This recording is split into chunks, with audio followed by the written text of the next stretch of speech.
நிறைய ஆண்கள் உங்க லைஃப்ல ஒரு பெரிய தப்பு பண்ணிட்டு இருக்கீங்க. நான் குத்தம் சொல்லணும் அப்படிங்கிறதுக்காக சொல்லல. என்னோட கமெண்ட் செக்ஷன போயிட்டு பாருங்க. எத்தன பெண்கள் அவங்களோட கவலைகளையும், அவங்க அனுபவிக்கிற வலிகளையும் கமெண்ட்டா சொல்லி தீர்த்திருக்காங்க அப்படிங்கிறது புரியும். என்னோட கணவர் தான் எனக்கு எதிரி. அவர் என் கூட பேசுறதே கிடையாது. வீட்ல என்ன பிரச்சனை நடந்தாலும் அதுக்கு நான் தான் காரணமாகிறேன். மாமியார் வீட்ல என்ன ஒரு மனுஷியாவே மதிக்கிறது இல்ல அப்படின்னு அவங்களோட ஆதங்கத்தை கொட்டி தீர்த்திருக்காங்க. இத மாதிரி சம்பவங்கள் எல்லா வீடுகள்லயும் நடந்துட்டு இருக்கு அப்படின்னு சொல்ல வரல.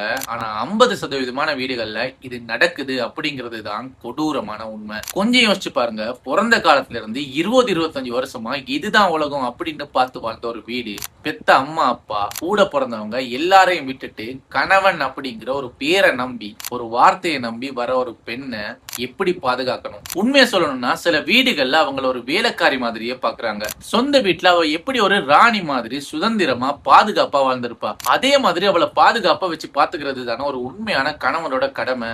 ஆனா அத பண்ணாம ஒரு சிலர் அவங்கள உதாசீனப்படுத்திட்டு இருக்காங்க. அவ பேசுனா எதிர்த்து பேசுறா அப்படின்னு முத்திர குத்துறது, அவ பண்ற சின்ன சின்ன தப்புகளை பெருசாக்கி ஊருக்கே சொல்றது, பெத்தவங்க முன்னாடி அவளை அசிங்கப்படுத்துறது, இதுதான் நம்ம அவங்களுக்கு கொடுக்கிற பரிசா?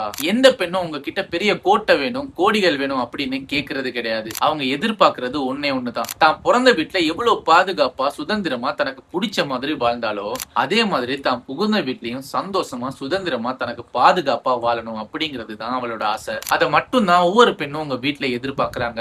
எப்பவுமே அவங்களோட கண்ணீருக்கு காரணமா இருக்காம அவங்கள தாங்கி பிடிச்சு நான் இருக்கிறேன் அப்படிங்கிற ஒரு ஆணா இருங்க. ஒரு பெண் உங்களால கண் கலங்குறான்னா அவளோட ஒட்டுமொத்த குடும்பமும் அவளை நினைச்சு கண் கலங்கிட்டு இருக்கும் அப்படிங்கறத மனசுல வச்சுக்கோங்க. இந்த வீடியோவை பத்தி உங்களோட கருத்துக்களை கமெண்ட் செக்ஷன்ல கட்டாயம் சொல்லிட்டு போங்க. இந்த வீடியோவை உங்களுக்கு பிடிச்ச எல்லாருக்கும் ஷேர் பண்ணுங்க.